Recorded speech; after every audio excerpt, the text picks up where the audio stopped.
ಕ್ಯಾಮ್ರಾಗಳು ಎರಡು ಬಂದಿದವಾ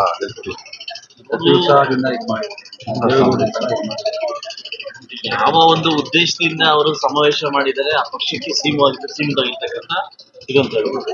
ಬಹುಶಃ ಮೂರು ಗೆದ್ದಿದೀವಿ ಅಂತ ಒಂದು ಹರ್ಷೋದ್ಗಾರದಿಂದ ಮಾಡಿರ್ಬೋದು ಅಂತ ನನಗೆ ಅನ್ಸುತ್ತೆ. ಮಾತಾಡಲಿ ಆ ಸಮಯದಲ್ಲಿ ನಾನು ಮಾಧ್ಯಮದಲ್ಲಿ ಕೇಳ್ಪಟ್ಟೆ, ನಿಮ್ಮ ಮನೇಲಿ ಕೇಳ್ಪಟ್ಟೆ, ದೇವೇಗೌಡರ ಬಗ್ಗೆ ಕುಮಾರಸ್ವಾಮಿ ಬಗ್ಗೆ ಮಾತಾಡಿದ್ದಾರೆ. ಬಹುಶಃ ಇವತ್ತು ಇತಿಹಾಸದಲ್ಲಿ ವಿರೋಧ ಪಕ್ಷದಿಂದ ಆಡಳಿತ ಪಕ್ಷಕ್ಕೆ ಮಾತಾಡೋದು ನೋಡಿದ್ದೀವಿ. ಆಡಳಿತ ಪಕ್ಷ ನಾನೇನೊಂದು ಬೀಗಿ ಇವತ್ತು ಮಾತಾಡ್ತಕ್ಕಂಥ ಸನ್ನಿವೇಶ ಇವತ್ತು ಉದ್ಭವ ಆಗಿದೆ. ಅದರಿಂದ ಮುಂದಿನ ದಿವಸ ಹೈಕಮಾಂಡ್ ಏನ್ ತೀರ್ಮಾನ ಗೊತ್ತಿಲ್ಲ, ಏನಂತ ಗೊತ್ತಿಲ್ಲ. ನಾನು ಕೂಡ ಮಾಧ್ಯಮದಲ್ಲಿ ನೋಡಿದೆ, ಯಾಕಂದ್ರೆ ಇದ್ದವ್ರು ಮಾತಾಡಿದ್ದಾರೆ, ಸಮಯ ಬಂದಾಗ ಇವರು ಕೂಡ ಮಾತಾಡ್ತಾರೆ ಅಂತ ಹೇಳಿದ್ರು. ಅಲ್ಲ, ದೇವೇಗೌಡರು ಒಕ್ಕಲಿಗರ ನಾಯಕನ್ನೇ ಬೆಳೆಸಲ್ಲ, ಎಲ್ಲ ತುಳಿತಾ ಇದ್ದಾರೆ, ಯಾರನ್ನ ಬೆಳೆಸಿದಾರೆ ಒಂದು ಉದಾಹರಣೆ ತೋರಿಸಿ ಅಂತ ಹೇಳಿದ್ದಾರೆ. ಇಲ್ಲ, OBC ಮತ್ತು ಮೀಸಲಾತಿ ಬಗ್ಗೆ ಕೇಳೋದು ನಾನು ಹೇಳ್ಬೋದೆ ಆಯ್ತಲ್ವಾ, ಬೆಳೆಸಿದಾರಲ್ಲ. ಬಹುಶಃ ಇದಕ್ಕೆ ಸರಿಯಾದ ಉತ್ತರ ಯಾರಾದ್ರೂ ಒಕ್ಕಲಿಗ ನಾಯಕನೇ ಕೊಡ್ಬೇಕು, ಬೆಳೆಸಿದಾರೋ ಇಲ್ಲ ಅನ್ನೋದಕ್ಕೆ ಕೊಡ್ಬೇಕು. ಬಹುಶಃ ಇಡೀ ಕಾಂಗ್ರೆಸ್ ಇರ್ತಕ್ಕಂಥ ಅರ್ಧ ಫ್ಯಾಕ್ಟ್ರಿ ದೇವೇಗೌಡ ಫ್ಯಾಕ್ಟ್ರಿ ಅಂತ ಹೇಳಕ್ ಇಷ್ಟಪಡ್ತಾರೆ. ಇಡೀ ಅರ್ಧ ಫ್ಯಾಕ್ಟ್ರಿ ಅಲ್ಲಿ ಬಿಜೆಪಿಯಲ್ಲಿ ಕೂಡ ಅರ್ಧ ಫ್ಯಾಕ್ಟ್ರಿ ಕೂಡ ಈ ಬೊಮ್ಮಾಯಿ ಇರ್ಬೋದು, ಇವತ್ತು ಎಲ್ಲ ಇರ್ಬೋದು, ಎಲ್ಲಾ ಫ್ಯಾಕ್ಟ್ರಿ ಕೂಡ ಇವತ್ತು ಅದೇ ಗಳಿಗಿಂದ ಬಂದಿರ್ತಕ್ಕಂಥದ್ದು. ಬಹುಶಃ ಈ ಯಾವ ಉದ್ದೇಶದಿಂದ ಅವ್ರು ಹೇಳಿದ್ರು ಅನ್ನೋದಕ್ಕೆ ನಂಗೆ ಅರ್ಥ ಆಗ್ತಿಲ್ಲ. ಇವತ್ತು ಬಹುಶಃ ಅದು ನನ್ನ ಒಂದು ವೈಯಕ್ತಿಕ ಆರೋಪ ನೋಡಿದ್ರೆ ಇದು ನನಗೆ ಸುಳ್ಳು ಅನ್ಸುತ್ತೆ. ಈಗ ನಮ್ಮನ್ನು ಬೆಳೆಸಿಲ್ಲ ಅಂತ ನಾವು ಓದಾಡ್ತಾ ಇದೀವಿ, ನೋಡಿದ್ರೆ ನೀವು ಒಕ್ಕಲು ಬೆಳೆಸಿಲ್ಲ ಅಂತ ನೀವ್ ಹೇಳ್ತಾ ಇದ್ರಿ. ಬಹುಶಃ ಇದೊಂಥರ ಆಸ್ವಾದಬಹುದು. ಬಿಡೋದಿಲ್ಲ ಅಂತ ಹೇಳಿ ಅದು ಮುಂದಿನ ದಿವಸದಲ್ಲಿ ಬಹುಶಃ ಅದಕ್ಕೆ ಯಾರು ಉತ್ತರ ಕೊಡ್ತಾರೆ, ದೇವೇಗೌಡ ಸಾಹೇಬರು ಉತ್ತರ ಕೊಡ್ಬೇಕು, ಕುಮಾರಣ್ಣ ಉತ್ತರ ಕೊಡ್ಬೇಕು. ಸೊ ನನಗಂತ ಮಟ್ಟಿಗೆ ಆ ಮಟ್ಟಿಗೆ ನನ್ಗೆ ಏನು ಕಾಣಿಸ್ತಾ ಇಲ್ಲ. ಬಹುಶಃ ಕರ್ನಾಟಕ ರಾಜ್ಯದಲ್ಲಿ ಇಡೀ ಫ್ಯಾಕ್ಟ್ರಿ ಇಡೀ ಒಕ್ಕಲಿಗರ ಸಮೂಹವನ್ನು ಹುಟ್ಟಾಕಿರ್ತಕ್ಕಂಥ ಸಮಸ್ಯೆ ಅದೊಂದು ರೀತಿ ಅದು JDS ಸಮಸ್ಯೆ ಅಂತ ಹೇಳ್ಬೋದು. ಖಂಡಿತವಾಗ್ಲೂ ಅದನ್ನ ಖಂಡಿಸ್ತೀವಿ ಅಂತ ನಾವು ಹೇಳ್ಬೋದು. ಇದೇ ಮೊದಲನೇ ಬಾರಿ ಹಾಸನದಲ್ಲಿ ಇಷ್ಟು ದೊಡ್ಡ ಸಮಾವೇಶ ಅಂತ CM ಹೇಳ್ತಾರೆ. ಹೌದು, ಕಾಂಗ್ರೆಸ್ ಹೌದು, ನಾನು ಒಪ್ಕೊಂತೀನಿ. ಇತಿಹಾಸದಲ್ಲೇ ಕಾಂಗ್ರೆಸ್ ಸಮಾವೇಶ ಇಷ್ಟು ದೊಡ್ಡ ಮಾಡಿರೋದು ಹಾಸನದಲ್ಲಿ. ಬಟ್ ಹಾಸನದವ್ರ ಜನ ಅಲ್ಲ, ಅವೆಲ್ಲ ಹಾಸನದವ್ರ ಜನ ಅಲ್ಲ, ಅದು OBC ಜನ. ಕರ್ನಾಟಕ ರಾಜ್ಯದಿಂದ 6 ಜಿಲ್ಲೆಯಿಂದ ಬಂದಿರ್ತಕ್ಕಂಥ ಜನ ಆಯ್ತಲ್ವಾ. ನೀವು ಹಾಸನದವರೇ ಸೇರಿಸ್ಬಿಟ್ಟು ಹಾಸನದವ್ರು ತೊಡೆದಿದ್ರೆ ಈ ಮಾತು ಒಪ್ಕೊಂಬೋದಿತ್ತು ಖಂಡಿತವಾಗ್ಲು. ಅದು ಮುಂದಿನ ದಿವಸದಲ್ಲಿ ನೋಡ್ಬೇಕಾಗುತ್ತೆ. ಅಂದ್ರೆ ಹಾಸನದಲ್ಲಿ ಅಲ್ಲ, ಖಂಡಿತವಾಗ್ಲೂ ಯಾರಿಗೆ ಏನ್ ಹವ ಇರ್ಬೇಕು ಅವಾಗ ಹವ ಇದ್ದೇ ಇರ್ತದೆ. ಅದು ನನ್ ಗಲ್ಲಿಗೆ ನಾನು ಇಲ್ವಾ, ಅವ ಗಲ್ಲಿಗೆ ಯಾವ್ದೇ ಒಂದು ಹಿಂಗೆಲ್ಲ ಹೇಳ್ತಾರಲ್ಲ, ನಮ್ಮ ಗಲ್ಲಿಗೆ ನಮ್ದೇ ಅಮರ ಕೃತ ಅಂತ ಹೇಳ್ತಾರಲ್ಲ, ಅವ್ರವ್ರ ಗಲ್ಲಿಗೆ ಅವ್ರವರೇ ಹೀರೋಗಳಾಗಿರ್ತಾರೆ. ಬೇರೆ ಗಲ್ಲಲ್ಲಿ ಅವ್ರು ಜನ ತರ್ಕೊಂಡು ತೊಡೆತಕ್ಕಂಥ ಅವಕಾಶಗಳು ತೋರಿಸ್ತಾ ಇದಾರೆ. ಮುಂದಿನ ದಿವಸದಲ್ಲಿ ಈ ಪಕ್ಷ ಕೂಡ ಏನ್ ಮಾಡುತ್ತೆ ಅನ್ನೋದು ಸರಿ ಉತ್ತರ ಕಾದು ನೋಡ್ಬೇಕು. ನಾವೇ ಗೆಲ್ತೀವಿ ಅಂತ ಹೇಳ್ತಾ ಇದಾರೆ 2028. ಈಗ ನೆಕ್ಸ್ಟ್ 28ಕ್ಕೆ ನಾನೇ ಗೆಲ್ತೀನಿ ಅಂತ ಹೇಳ್ತಾ ಇದ್ದೀನಿ. ಅಭಿವೃದ್ಧಿ ಮಾಡ್ರೆ ಗೆಲ್ತೀನಿ ಅಂತ ಕಳಿಸ್ತಾರೆ ಜನ. ಅಭಿವೃದ್ಧಿಗೋಸ್ಕರ ಶಾಸಕ ಮಾಡಿದ್ದಾರೆ. ಬಹುಶಃ ನೀವು ಕೂಡ ಈ ಗ್ಯಾರಂಟಿಗಳನ್ನ ಬಿಟ್ಟು ಎಲ್ಲಾ ಶಾಸಕರನ್ನು ಒಗ್ಗಟ್ಟ ತಗೊಂಡು ಎಲ್ಲಾ ಅನುದಾನ ಕೊಟ್ರೆ ಖಂಡಿತವಾಗಿ ಗೆಲ್ಲೋ ಚಾನ್ಸ್ ಇದೆ. ನೀವು ಗ್ಯಾರಂಟಿ ಅನ್ಕೊಂಡು ಹೋಗ್ತಿದ್ರೆ ಖಂಡಿತವಾಗ್ಲೂ ಇವತ್ತೇನು 1,05,000 ಕೋಟಿ ಸಾಲ ಮಾಡಿದಿರಿ ಒಂದು ವರ್ಷಕ್ಕೆ, ಬಹುಶಃ 5 ವರ್ಷಕ್ಕೆ 5 ಲಕ್ಷ ಕೋಟಿ ಸಾಲ ಮಾಡ್ತಕ್ಕಂಥ ಯಾವುದೇ ಸಂದರ್ಭ ಕೂಡ ಇಲ್ಲ ಅದಲ್ವಾ. ಒಬ್ಬ ಶಾಸಕನಾಗಿ ನಾನು ಹೇಳ್ತೀನಿ, ಬಹುಶಃ ಈ ಗ್ಯಾರಂಟಿಗಳನ್ನ ಬಿಟ್ಟು ಜನ ಕಡೆ ನೀವು ಕಣ್ತಿರ್ ನೋಡಿದ್ರೆ ಬಹುಶಃ ಖಂಡಿತವಾಗ್ಲೂ ಜನ ನಿಮ್ಮನ್ನ ಮೆಚ್ತಾರೆ. JDS ಪಕ್ಷದಲ್ಲಿ ಸಮಾವೇಶದಿಂದ JDS ಹೋಗಿದ್ಯಾ?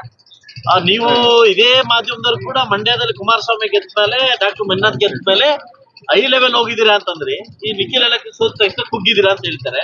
ಬಹುಶಃ ಅಂತ ಸಮಾವೇಶಗಳನ್ನ ನಾವು 108 ಮಾಡ್ಬಿಟ್ಟಿದೀವಿ. ಮತ್ ನಮ್ ತರ ಸಮಾವೇಶ ಯಾರು ಮಾಡ್ಲಿಕ್ಕೆ ಸಾಧ್ಯ ಇಲ್ಲ. ಸೊ ಮುಂದಿನ ದಿವಸದಲ್ಲಿ ನೋಡ್ಬೇಕು. ನಾವು ಕೂಡ ದೊಡ್ಡ ಸಮಾವೇಶ ಮಾಡ್ಲಿಕ್ಕೆ 15ನೇ ತಾರೀಕು ಮಾಧ್ಯಮ ಕೇಳ್ಪಟ್ಟೆ. ಇಲ್ಲಿ ತನಕ ಒಬ್ಬ ಶಾಸಕ ನಮ್ಗೆ ಏನ್ ಮಾಹಿತಿ ಬಂದಿಲ್ಲ. ಸೊ 15ನೇ ತಾರೀಕಿನ ಸಮಾವೇಶ ಮಾಡ್ಬೇಕು ಅಂತ ಹೇಳ್ತಾರೆ. ಮಂಡ್ಯದಲ್ಲಿ ಖಂಡಿತವಾಗ್ಲೂ ಸಕ್ಸಸ್ ಆಗಲಿ ಅಂತ ಕೇಳ್ತೀವಿ. ಯಾವುದೇ ಕಾರಣಕ್ಕೂ ZPTP ಇದಕ್ಕೆ ಸಂಬಂಧ ಇಲ್ಲ. ಆಗ್ಲಿ ZPTP ಕಾಯ್ತಾವ್ರ ಜನ ಅದಲ್ಲ, 3 ವರ್ಷದಿಂದ ಎಲೆಕ್ಷನ್ ನಡಿಬೇಕಾಯ್ತು, 1 ವರ್ಷ ನಡೆದಿಲ್ಲ ಅಂತ ಕಾಯ್ತವ್ರೆ. ಆದಷ್ಟು ಬೇಗ ಸರ್ಕಾರದ BBMP ಎಲೆಕ್ಷನ್ ಮಾಡ್ಬೇಕು, ZPTP ಎಲೆಕ್ಷನ್ ಮಾಡ್ಬೇಕು. ಎಲ್ಲೆಲ್ಲಿ ಶಾಸಕರಿದ್ದಾರೋ ಶಾಸಕರಿಗೆ ಅವರ ಒಂದು ಗಮನ ಕೊಡ್ಬೇಕಂತ. ಈಗ ಮಂಡ್ಯದಲ್ಲಿ ಸಮಾವೇಶ ಆಗುತ್ತಲ್ಲ, ಮಂಡ್ಯದವ್ರನ್ನೇ ಕರೆಸ್ತೀರಾ ಅಂತ ಹೇಳ್ತಾರೆ. ಹೌದು, ಮಂಡ್ಯ ಜಿಲ್ಲಾದವ್ರನ್ನೇ ಸಮಾವೇಶ ಕಳಿಸೋದು. ಮಂಡ್ಯ ಒಂದು ಏನು ಎಲ್ಲಾ ತಾಲೂಕಿನಿಂದ ಸಮಾವೇಶ ಕಳಿಸೋದು, ಅಲ್ಲಿ ಮಾಡೋ ಸಮಾವೇಶ ಸಕ್ಸಸ್ ಆಗೋದು. ಎಲ್ಲೋ ಮಾಡ್ಬಿಟ್ಟು ಎಲ್ಲಿಂದ ಜನ ತಂದ್ರೆ ಇಲ್ಲ ಆಗುತ್ತೆ, ಹೌದಾನ? ಮಂಡ್ಯದಲ್ಲೇ ಸಕ್ಸಸ್ ಮಾಡಿ ತೋರಿಸ್ತಾರೆ. ನಂಗೆ ಗೊತ್ತಿಲ್ಲ ಇನ್ನು ಮಂಡ್ಯದಲ್ಲಿ ಫಿಕ್ಸ್ ಆಗಿದೆ ಇಲ್ಲ ಅಂತ ಗೊತ್ತಿಲ್ಲ. ಬಹುಶಃ ನನಗೆ ಗೊತ್ತಿದ್ದ ಮಟ್ಟಿಗೆ ನಮ್ಮ JDS ಪಕ್ಷದಲ್ಲಿ ಕೂಡ ಇನ್ನ ಎಚ್ಚೆತ್ಕೊಳ್ತಕ್ಕಂಥ ಸಮಯ ಕೂಡ ಬಂದಿದೆ. ಇವತ್ತು ಆತ್ಮ ಅವಲೋಕನ ಮಾಡ್ತಕ್ಕಂಥ ಸಮಯ ಕೂಡ ಬಂದಿದೆ. ಬಹುಶಃ ನೋಡ್ಬೇಕು ಮುಂದಿನ ದಿವಸದಲ್ಲಿ ಕೂಡ ಶಾಸಕ ನಾನು ಕೂಡ ಕಾದ್ ನೋಡ್ತೇನೆ. JDS ಪಕ್ಷದಲ್ಲಿ ನಿಮ್ಮನ್ನ ಮೂಲೆ ಗುಂಪು ಮಾಡ್ತಾ ಇದ್ದಾರೆ ಅಂತ ಚರ್ಚೆ ಕೂಡ ಆಗ್ತಾ ಇದೆ. ಕಳೆದ ಚನ್ನಪಟ್ಟಣ ಚುನಾವಣೆ ನಂತರ ವರಿಷ್ಠರು ನಿಮ್ ಜೊತೆಗೆ ಸಂಪರ್ಕದಲ್ಲಿ ಇಲ್ಲ ಅಂತ ನನ್ನನ್ನ ಮೂಲೆ ಗುಂಪು ಮಾಡದ. ಸಮೃದ್ಧಿ ಮಂಜು ಏಕಾಂಗಿಯಾಗಿ ಬಂದಿರತಕ್ಕಂಥ ವ್ಯಕ್ತಿ, ಏಕಾಂಗಿ ಹೋರಾಟ ಮಾಡ್ತಕ್ಕಂಥ ವ್ಯಕ್ತಿ, ನನ್ನನ್ನು ಯಾರು ಮೂಲೆ ಗುಂಪು ಮಾಡ್ತಕ್ಕಂಥ ಈ ಪರಿಸ್ಥಿತಿಯಿಂದ ಬಂದಿಲ್ಲ, ಬರೋಕ್ಕೂ ನಾನು ಬಿಡೋದಿಲ್ಲ, ಆಯ್ತಲ್ವಾ. ನಾನು ಯಾವುದೇ ಕಾರಣಕ್ಕೂ ಯಾರ ಹತ್ರನೂ ಹಂಗಿಂದ ಬದುಕಿಲ್ಲ, ಬದುಕೋದು ಇಲ್ಲ. ನಾನು ಜನ ನಂಬ್ಕೊಂಡ್ ಬಂದಿದ್ದೀನಿ. ಜನ 1,500 ಓಟಿಂದ ಸೋಲ್ಸಿದ್ದಾರೆ.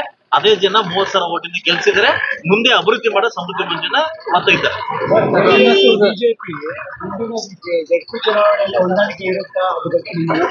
ಅದು ಹೈಕಮಾಂಡ್ಗೆ ಜನಕ್ಕೆ ಬಂದಿರ್ತಕ್ಕಂಥ ವಿಷಯ. ಮುಂದಿನ ದಿವಸ ಹಿಂಗೆ ಇರುತ್ತಾ, ಮುಂದೆ ಹೋಗುತ್ತಾ ಅನ್ನೋದು ಬರುತ್ತೆ. ಬಹುಶಃ ನನ್ನ ಮಟ್ಟಿಗೆ ಬಂದಾಗ ಎಲ್ಲರ ಮನೆ ತೂತೆ ಇದೆ. ಅದು ಕಾಂಗ್ರೆಸ್ ಅಲ್ಲಿ ಕೂಡ ತೂತೆ ಇದೆ, ಜೆಡಿಎಸ್ ಎಲ್ಲಾ ಕಡೆ ತೂತೆ ಇದೆ. ಬುದ್ಧಿ ಸರಿಪಡಿಸ್ಕೊಂಡ್ರೆ ಜನ ಇವತ್ತೇ ಹಿಡಿತಾರೆ, ಇಲ್ಲಂದ್ರೆ ಇಲ್ಲ. ಅದು ಮುಂದಿನ ದಿವಸ ನೋಡೋಣ ಹೆಂಗ್ ಸಾಗುತ್ತೆ ಅನ್ನೋದು ನೋಡೋಣ. ಈ ಎಲ್ಲಾ ಎಲೆಕ್ಷನ್ ಎಫೆಕ್ಟ್ ಹೇಗಿದೆ ಅಂತ ನೋಡೋಣ. ಮೂರಕ್ಕೆ ಏನು ಸೋತ್ರು ಅನ್ನೋದಕ್ಕೆ ಅಧ್ಯಯನ ಮಾಡ್ತಾರೆ, ಅದಕ್ಕೆ ಪಾಠ ಕಲಿಬೇಕಾಗ್ತದೆ. ಸರ್, ಉಪಚುನಾವಣೆಯಲ್ಲಿ ಸೋಲೋದಕ್ಕೆ ಬಿಜೆಪಿಯಲ್ಲಿ ಇರ್ತಕ್ಕಂಥ ಭಿನ್ನಮತನೂ ಒಂದು ಕಾರಣ ಕೂಡ ಹೌದು. ಬಹುಶಃ ಇರ್ಬೋದೇನೋ ಗೊತ್ತಿಲ್ಲ. ಮುಂದೆ 3 ಎಲೆಕ್ಷನ್ ಸೋಲಕ್ಕೆ ನಾವು ಸಿಗ್ಗಾವಿ ಗೆಲ್ತಾರೆ. ಸಂಡೂರು ಕಾಂಗ್ರೆಸ್ ಗೆಲ್ತಾರೆ, ನಾವು ಚನ್ನಪಟ್ಟಣ ನಾವು ಜೆಡಿಎಸ್ ಗೆಲ್ತೀವಿ ಅನ್ನೋ ಒಂದು ದೃಷ್ಟಿಯಿಂದ ನೀವು ಕೂಡ ಎಕ್ಸಿಟ್ ಪೋಲಿಂಗ್ ಕೂಡ ಹಂಗೆ ಕೊಟ್ರಿ. ಇವತ್ತೆಲ್ಲ ನಮ್ಗೆಲ್ಲ ಉಲ್ಟಾ ಆಯ್ತಲ್ಲ, ಅದಲ್ಲ. ಇದನ್ನ ಈ ಒಂದು ಸೋಲು ದಂಡ ಯಾರು ವಹಿಸ್ಕೊಬೇಕು? ಈ ಸೋಲು ದಂಡ ಮಾನದಂಡ ಯಾರು ವಹಿಸ್ಕೊಬೇಕು? ಮುಂದೆ ಯಾವ ರೀತಿ ನಡ್ಕೊಬೇಕು ಅನ್ನೋದು ಒಬ್ಬ ಶಾಸಕರಾಗಿರ್ಬೋದು, ಒಬ್ಬ ಅಧ್ಯಕ್ಷ ಆಗಿರ್ಬೋದು, ಪಕ್ಷದ ನಾಯಕರಾಗಿರ್ಬೋದು. ಬಹುಶಃ ಇದನ್ನ ಅರ್ಥ ಮಾಡ್ಕೊಂಡ್ರೆ ಮುಂದಿನ ಒಂದು ಸೋಲು ಇಲ್ಲದೆ ಸರ್ದಾರನಾಗಿ ಮುಂದುವರ್ಬೋದು. ಏನಂತ ಸಾಕಷ್ಟು ಜವಾಬ್ದಾರಿ ಸೋತಿರ್ತಕ್ಕಂಥ ವ್ಯಕ್ತಿಗಳು ಕೂಡ ಇದ್ದಾರೆ, ಅದಲ್ವಾ. ಸಾಕಷ್ಟು ಜವಾಬ್ದಾರಿ ತಗೊಂಡು ಉತ್ಸಾಹ ತಗೊಂಡಿರ್ತಾರೆ. ಬಹುಶಃ ಮುಂದಿನ ದಿವಸಗಳಲ್ಲಿ ಈ ಅಧ್ಯಯನವನ್ನ ಅದನ್ನ ಸರಿಪಡಿಸ್ಕೊಂಡ್ರೆ ಮುಂದೆ ದೊಡ್ಡ ಮಟ್ಟಿಗೆ ಸಾಗ್ಬೋದು. ಅದೇನೋ ಹೇಳ್ತಾ ಇದ್ರಲ್ಲ, ನಿಮ್ಮನ್ನ ಮೂಲೆ ಗುಂಪು ಮಾಡಿದ್ರು ಅಂತ ಹೇಳ್ತಾ ಇದ್ರಲ್ಲ, ಅದು ಬಹುಶಃ ಸತ್ಯಕ್ಕೆ ದೂರವಾಗಿರ್ತಕ್ಕಂಥ ಮಾತು. ಇದನ್ನ ದಯವಿಟ್ಟು ಅದನ್ನ ಇಲ್ಲಿದ್ ಮಾಡಕ್ ಹೋಗ್ಬೇಡಿ. ನನಗೇನ್ ತೊಂದರೆ ಇಲ್ಲ. ಬಹುಶಃ ನನ್ನನ್ನ ಮೂಲೆ ಗುಂಪು ಮಾಡಿದ್ರೆ ನನಗೇನ್ ತೊಂದರೆ ಇಲ್ಲ. ಯಾರಿಗಾಗಬೇಕು ಅದು ಅವ್ರಿಗಾಗುತ್ತೆ. ಅದು ಜಿಟಿ ದೇವೇಗೌಡರೇ ಕೇಳ್ಬೇಕು. ಜಿಟಿ ದೇವೇಗೌಡ ಪಕ್ಷ ಬಿಡ್ತಾರೋ ಇಲ್ಲೋ ಅವ್ರ ವೈಯಕ್ತಿಗೆ ಸಂಬಂಧಪಟ್ಟ ವಿಷಯ. ಸಮೃದ್ಧಿ ಮಂಜುನಾಥ್ ಬಿಡ್ತಾನೋ ಇಲ್ಲ ಅಂದ್ರೆ ಅಲ್ಲ, ಜವಾಬ್ದಾರಿ ಕೊಟ್ರೆ ನಾನೊಬ್ಬ ಕಿರಿಯ ಶಾಸಕ, ಅವರೊಬ್ಬ ಹಿರಿಯ ಶಾಸಕ. ನಮಗೆ ಬುದ್ಧಿವಾದ ಅವ್ರು ಹೇಳ್ಕೊಂಡು ನಾವು ಹೋಗಿ ಬುದ್ಧಿವಾದ ಅವ್ರು ಹೇಳಕ್ಕಾಗುತ್ತೆ, ಅದಲ್ವಾ. ನನ್ನ ಬಗ್ಗೆ, ನನ್ನ ಕ್ಷೇತ್ರ ಬಗ್ಗೆ ಕೇಳ, ನನ್ನ ಜಿಲ್ಲೆ ಬಗ್ಗೆ ನಾನು ಹೇಳಬಲ್ಲ. ನಾವಿರ್ತಕ್ಕಂಥ 2 ಶಾಸಕರು, ಒಂದು MP. ನಾವು ಒಗ್ಗಟ್ಟಾಗಿದ್ದೀವಿ. ನಾನು ನಮ್ಮ ಶಾಸಕರು MP ಅವರು ಕೂಡ ಒಗ್ಗಟ್ಟಾಗಿದ್ದೀವಿ. ಅಭಿವೃದ್ಧಿಗೋಸ್ಕರ ಫೈಟ್ ಮಾಡ್ತೀವಿ. ಸರ್, ಈಗ ಪರಿಶಿಷ್ಟ ಜಾತಿಯಲ್ಲಿ ಒಬ್ಬ ಶಾಸಕರಾಗಿರ್ತಾವ ತಮ್ಮನ್ನ ಜೆಡಿಎಸ್ ಪಕ್ಷ ಉತ್ತಮವಾಗಿ ಬಳಸ್ಕೋಬಹುದಾಗಿತ್ತು ಅಂತ ಸರ್. ಒಬ್ಬ ಪರಿಶಿಷ್ಟ ಜಾತಿ ಶಾಸಕನ ಉತ್ತಮವಾಗಿ ಬಳಸ್ಕೊಬೇಕೋ ಇಲ್ವೋ ಅನ್ನೋದು ಪಕ್ಷಕ್ಕೆ ಬಿಟ್ಟಿದ ವಿಷಯ. ನಾವು ಹೋಗಿ ಮೇಲೆ ಎಗರು ಬೀಳಕ್ ನಾವು ರೆಡಿ ಇಲ್ಲ, ಅದಲ್ವಾ. ಅದು ಯೂಸ್ ಮಾಡ್ಕೊಳ್ಳೋದು, ಬೆಳೆಸೋದು ಮುಂದಿನ ದಿವಸ ಬಿಟ್ಟಿದ್ದು ಆ ಪಕ್ಷಕ್ಕೆ ಸೀಮಿತವಾದ ವಿಷಯ, ಅದಲ್ಲ. ಒಂದು ಕುಟುಂಬ ಸದಸ್ಯನಾಗಿ, ಕುಟುಂಬ ಯಜಮಾನಾಗಿ ಸದಸ್ಯರು ಹೇಗ್ ನಡ್ಸ್ಕೊಳ್ಬೇಕು, ಯಾವ ಬಟ್ಟೆ ಹಾಕ್ಬೇಕು ಹಬ್ಬಕ್ಕೆ ಅನ್ನೋದು ಅದು ಯಜಮಾನ ಸಂಬಂಧಪಟ್ಟ ವಿಷಯ. ನಾನು ಹೋಗಿ ನನಗೆ ಆ ಬಟ್ಟೆ ಕೊಡು, ಈ ಬಟ್ಟೆ ಕೊಡು, ಆ ಜಾತ್ರೆ ಹುಟ್ಟಿರ್ತಕ್ಕಂಥ ವ್ಯಕ್ತಿ ನಾನಲ್ಲ, ಅದಲ್ವಾ. ಬಹುಶಃ ಏಕಾಂಗಿಯಾಗಿ ನನ್ನ ಪಕ್ಷಕ್ಕೆ ಬಂದಿದ್ದೀನಿ, ಏಕಾಂಗಿಯಾಗಿ ದುಡಿದಿದ್ದೀನಿ, ಏಕಾಂಗಿ ಹೋಗ್ತಾ ಇದ್ದೀನಿ. ಮುಂದೆ ದಿವಸ ಪಕ್ಷ ಬಳಸ್ಕೊಂಡ್ರೆ ಅದು ಒಳ್ಳೇದಾಗುತ್ತೆ, ಇಲ್ಲಾಂದ್ರೆ ಅವ್ರು ಬಿಟ್ಟಿರ್ತಕ್ಕಂಥ ವಿಷಯ. ಅವ್ರು ಕೇಳಿದ್ರಲ್ಲ, ನಿಮ್ಮನ್ನ ಮೂಲೆ ಗುಂಪು ಮಾಡ್ತೀರ ಅಂತ ಕೇಳಿದ್ರಲ್ಲ. ಬಹುಶಃ ನನ್ನ ಕ್ಷೇತ್ರ, ನನ್ನ ಜನ, ನನ್ನ ನಾಯಕರು, ನನ್ನ ಪ್ರೀತಿ ಮಾಡ್ತಕ್ಕಂಥ ಜನನ ನಾನು ಹೋಗ್ತೀನಿ ಹೊರತು ನಾನು ಇನ್ನೊಬ್ರು ಯಾರೋ ಪ್ರೀತಿ ಮಾಡ್ಬೇಕು, ಇನ್ನೊಬ್ರು ಯಾರೋ ಎತ್ಕೊಂಡು ಹೋಗ್ಬೇಕಂತ ನಾನು ಮೊದಲಾಸೆ ಹೋಗತಕ್ಕಂಥ ವ್ಯಕ್ತಿ ನಾನಲ್ಲ. ನಂದೇ ಅಂತ ದಾಟಿ ಸೆಷನ್ ಮಾತಾಡ್ತಾ ಇದ್ದೀನಿ, ನಂದೇ ಅಂತ ಹೋರಾಟ ಇದೆ, ಅದೇ ಅದೇನು ಮುಂದುವರಿತೀನಿ. ಸರ್, ಈಗ ಡಿಲಿಮಿಟೇಷನ್ ಆಗುತ್ತೆ, ಕ್ಷೇತ್ರ ಬದಲಾವಣೆ ಆಗುತ್ತೆ ಅಲ್ಲ. ಹಿಂದಿನ ಉದ್ದೇಶ ಅಂತಂದ್ರೆ ಇವತ್ತೇನು 33% ಮಹಿಳಾ ಸಂಘನ ಏನು ಮೋದಿಜಿ ಅವರು ಅಮೆಂಡ್ಮೆಂಟ್ ಪಾಸ್ ಮಾಡಿದ್ರೆ, ಖಂಡಿತವಾಗ್ಲೂ ನಮ್ಮ ಕ್ಷೇತ್ರದಲ್ಲಿ, ಕೋಲಾರ ಕ್ಷೇತ್ರ ಜಿಲ್ಲೆಯಲ್ಲಿ ಒಂದು ಕ್ಷೇತ್ರ ಹೆಚ್ಚಾಗುತ್ತೆ, ಅದು ರೇಮಗಲ್ ಕ್ಷೇತ್ರ. ಆಗಿರ್ತಕ್ಕಂಥ ಪರಿಸ್ಥಿತಿಯಲ್ಲಿ ಮೀಸಲಾತಿ ಕ್ಷೇತ್ರ ಅಂತ ಬಂದಾಗ ಇದು ಶಿಫ್ಟ್ ಆಗುತ್ತೆ, ಬಹುಶಃ ಶ್ರೀನಿವಾಸಪುರಕ್ಕೆ ಶಿಫ್ಟ್ ಆಗುತ್ತೆ ಅನ್ನೋದನ್ನ ನಾನು ಇವತ್ತು ವ್ಯಕ್ತಪಡಿಸಿದ್ದೀನಿ, ಕೋರ್ಟ್ ಆಧಾರಿತವಾಗಿ ವ್ಯಕ್ತಪಡಿಸಿದ್ದೀನಿ. ಈಗಾಗಲೇ ಕೂಡ ಶ್ರೀನಿವಾಸಪುರದ ನಂಬರ್ 1 ಇತ್ತು. ಮುಳಬಾಗಿಲಿಗಿಂತ ಯಥೇಚ್ಛವಾಗಿ ಮೀಸಲಾತಿ ಕ್ಷೇತ್ರ ಇರ್ತಕ್ಕಂಥದ್ದು ಶ್ರೀನಿವಾಸಪುರ.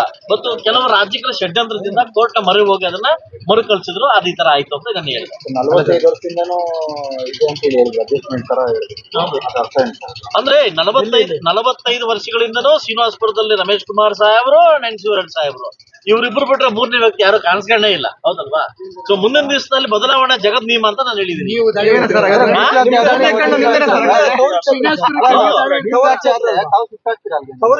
ಇದು ಎಲ್ರಿಗೂ ಆಸೆ ಇರ್ತಕ್ಕ, ನನ್ಗೆ ಆಸೆ ಇರಲ್ವೇ, ಅದಲ್ವಾ. ಎಲ್ರಿಗೂ ಆಸೆ, ನನ್ಗೆ ಆಸೆ ಇರಲ್ವೇ ನನ್ನ ಸ್ವಂತ ಕ್ಷೇತ್ರಕ್ಕೆ ಹೋಗ್ಬೇಕಂತ. ನನ್ನ ತಾಲೂಕು, ಈ ತಾಲೂಕು ಕೂಡ ನನ್ನ ಸ್ವಂತ ಕ್ಷೇತ್ರನೇ. ನನ್ನ ಮಗು ತರ ನೋಡ್ಕೊಂತಾರೆ ಮುಳಬಾಗಿಲು ಕ್ಷೇತ್ರ, ಆ ಕ್ಷೇತ್ರ ಕೂಡ ನನ್ನ ಸ್ವಂತ ಕ್ಷೇತ್ರನೇ. ಮುಂದಿನ ದಿವಸ ಬದಲಾದ್ರೆ ಖಂಡಿತವಾಗಿ ನಾನು ಹೋಗಿ ಹೋಗ್ತೀನಿ. ಅದು ನನ್ನ ನಿಯಮ ಹೋಗ್ಲೇಬೇಕು ಅದಲ್ವಾ.